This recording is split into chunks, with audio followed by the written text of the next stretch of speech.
السلام علیکم دوستو ہم سبھی نمازیں گھر میں پڑھ لیتے ہیں۔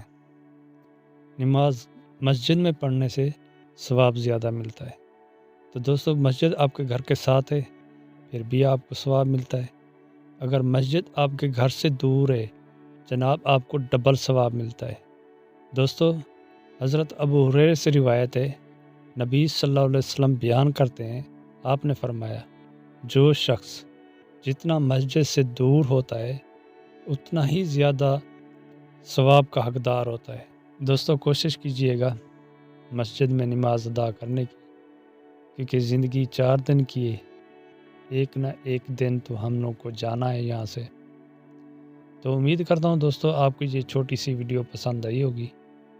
پسند آئی ہے تو ہمارا چینل سبسکرائب کیجئے۔ دوستو اس طرح کی ویڈیو میں اپنے چینل پہ لاتا رہتا ہوں، قرآن اور حدیث کی۔ تو اجازت چاہوں گا، اللہ حافظ۔